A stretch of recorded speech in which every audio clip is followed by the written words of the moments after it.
Scotsman in the world of boxing. Like I did back in 2017? No, you didn't. Yes, I did. All right, what's going on, you guys? Nick here with Nick Strength and Power. I've got a couple of interesting stories for you guys today. We're going to talk about bodybuilding. We're going to talk about strongman. We're going to talk about all that juicy Eddie versus Thor gossip. But that's probably going to be towards the end of the video. First, we're going to get into bodybuilding here. The first bodybuilding story that we've got today, Regan Grimes, stepping away from the competitive bodybuilding scene for at least the foreseeable future until the Olympia. So he put out a YouTube video that says he's done competing, and he basically goes on to discuss a little bit his recent placings. 7th place at the Arnold, which he matched a week later at the Boston Pro. He also took 7th there, so he was outside the top 6 at his 2 most recent shows that, honestly, he didn't need to do either one of those shows. You guys might remember towards the end of last year, he competed in the Legion Sports Festival where he took 2nd. Then he won the KO Pro Show in Egypt, which is the show that qualified him for the 2022 Mr. Olympia. So yes, he is already qualified for the Olympia. He really didn't have any reason to do the Arnold or the Boston Pro other than just to try to win a show, get some prize money, do well. Which, by the way, that does kind of suck for him because at either one of those shows, he didn't get any prize money because he was outside of the top 6 at both of them. So, honestly, I think the right move for him is to take some time to focus on improving for the Olympia, getting used to working with Milos. Because, honestly, between that KO Pro show and the Arnold, he basically went from one bodybuilding show prep straight into the other. He didn't, which means he didn't really have any off season. He didn't really have any time to make any significant improvements in the way of actually putting on size, maybe bringing up body parts. Just a couple of months or even maybe just a couple of weeks between preps isn't really a whole lot of time to do that. So maybe taking a focus on actually having an off season, actually having a phase where he can grow into the Olympia a little bit more. Maybe that's what he needs, because at last year's Olympia, he was, what, 15th? And he seemed to be improving as he kept competing, and maybe that's what they thought was going to happen if he kept competing, did the Arnold, did the Boston show, and would continue to place high, but that wasn't the case. But look, hopefully he can utilize that time wisely, this time off, and make the improvements that he needs to make so he doesn't get outsized, he doesn't get lost in these lineups, because I think that's kind of the thing, is he doesn't really stand out. He's certainly not the biggest guy on stage. He wasn't the sharpest guy on stage. I think he looked a little bit flat. And he just gets kind of lost in these lineups. He doesn't get great call-outs, and he doesn't get the great comparisons that might make him place higher. And I just think he just needs to take some time off. I think this is the right move. I really do wish the best for him. I'm a big fan of his physique, and I want to see him do well at the 2022 Olympia. Now, next up in the news, Urs Kalecinski's next competition has been announced. I was actually just talking to Urs last night, or maybe it was the night before, where he told me he was doing this Kuwait Pro Show, and they're having a classic physique category there. They're having a 212 category there. I don't believe that that show has a men's open bodybuilding category, for those of you guys that are wondering.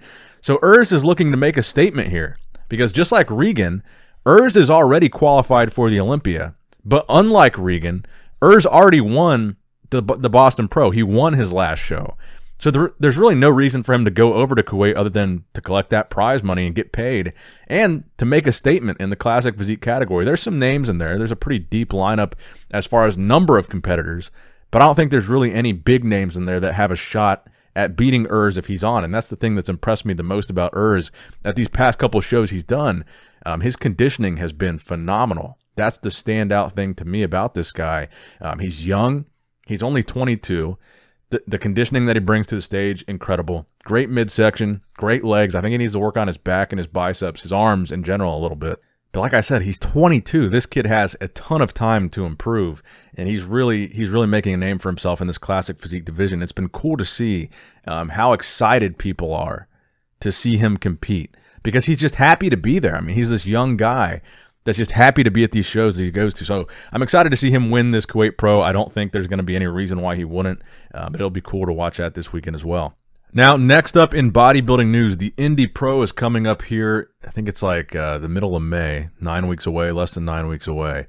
We know that Blessing Wodabu is doing it. We know that Peter Clancier is doing it. And we also know that Charles Griffen is doing it. Charles posted some physique updates. I think it was yesterday he posted these. But Charles is a guy, I've always been a fan of his physique. He's working with Matt Jansen, who has had tremendous success with a lot of his clients over the past couple years. I think we're probably going to see a much improved version of Charles at this show, and I think he's got a shot at giving Blessing a run for his money. Blessing probably the biggest name in that Indy Pro lineup, but that doesn't necessarily mean he's going to be automatically in the conversation for the win. And I think that Charles Griffen, based on what we're seeing, I think he's going to give everybody at that show a run for their money. So just keep that in mind. We got a lot of shows coming up. The Indy Pro, I think, is going to shape up to be a big one. We don't know the full competitor list yet, but just some of the names that are coming out that are doing it so far, I think it looks like it's going to be a pretty good show. So let's get into the Eddie versus Thor stuff. So today there was an update to the Eddie versus Thor situation. They did a face-to-face sit-down conversation, like a face-to-face trash talk. I don't know what you would call it, a face-off. So I'll give you guys my opinion on it. I'll give you guys a brief recap on it. You guys can go watch it on the YouTube channel. Hold on, let me look and see what that thing was called. If you guys want to watch the full half-an-hour clip or whatever, that thing was on IFL TV. So I'll give you guys a recap in my opinion. So I would say overall Eddie probably came out on top of this war of words, this exchange, whatever you want to call this trash talking thing. I think Eddie made more points against Thor, and Thor didn't really seem to have a rebuttal for much of what Eddie said. Thor's responses just kind of, to me, seemed a little bit awkward. He didn't really seem prepared to be sitting there trash talking. They both seemed like they were very emotional. But I really feel like Thor didn't lay into Eddie much. He didn't really have any direct attacks or any direct points against Eddie. And a lot of the stuff that Eddie was saying about Thor didn't really have much of a solid response to. So maybe he's just not good at trash talking. Maybe there's still a language barrier there. But overall, I would say, for whatever it's worth, I would say Eddie came out on top of the trash talking.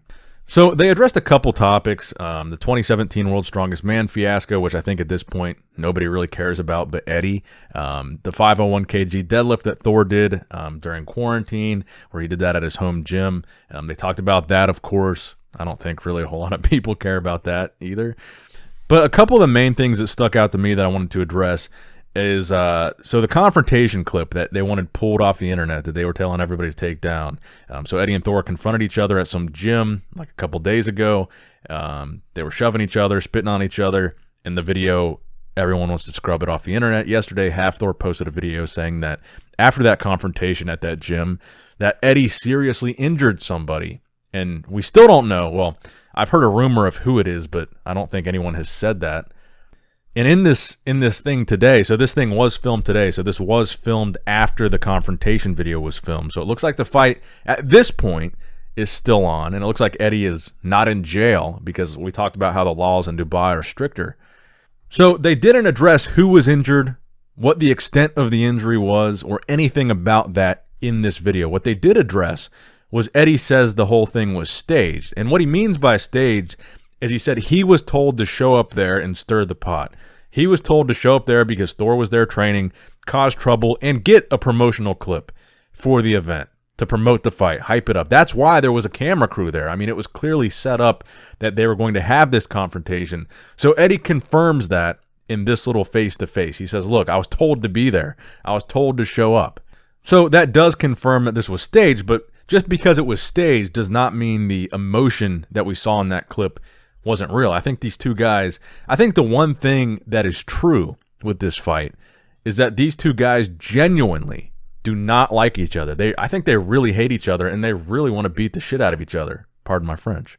So even if it was quote-unquote staged or set up that they would be in the same place at the same time, I think the energy that they brought was real. Now again, I'm still extremely curious who the person was that was injured. Again, I've heard a couple different rumors.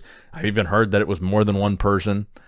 But we still have no confirmation from either Eddie or Thor or the promoters on who it was, what happened, how they got injured, if there's going to be any criminal investigation. A lot of people are assuming that because of the way that Hafthor phrased his video, because in Hafthor's video, he posted a text written statement because he said he had to be careful what he says. And again, the laws in Dubai are very strict, a lot stricter than here. So could there have been some kind of criminal situation against Eddie? I don't know. Eddie also posted a video on his YouTube channel today, which I believe was filmed after that confrontation.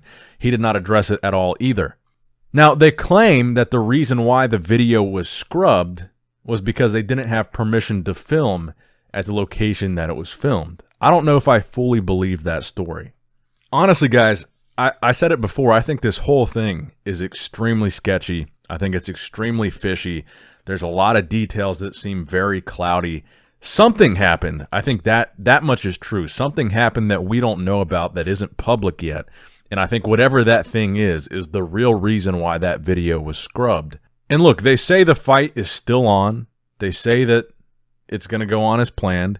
But I would not be surprised one bit if at the last minute there's some weird, random, freak circumstance that comes up where they cancel the fight at the last minute. And the other thing that I thought was odd, you guys can go watch this full thing if you want over at the IFL TV YouTube channel. But at least 3 different times, once in Eddie's video on his channel, and probably twice in this video, Eddie said, if I lose, I'll have no excuses. Now, typically before a fight, a fighter doesn't want to be talking about even the possibility that they lose. But Eddie's kind of got this vibe where he's mentioned, if I lose, I'll accept it. If I lose, it is what it is. If I lose, no excuses. So I don't know if you guys picked up on that or not, but I thought the fact that Eddie said that so many times, because I haven't heard Thor say that once, might be a little subconsciously Eddie not feeling so confident about the fight. Now, I still predict that Thor is going to win, but I did think it was odd that Eddie said that so many times. If I lose, I won't have any excuse. So let me know what you guys think in the comment section below. Make sure you like this video, share it, leave a comment, subscribe if you haven't subscribed already. Click that bell notification icon. And as always, I love you guys. Appreciate you guys. Nick Strength and Power, signing out.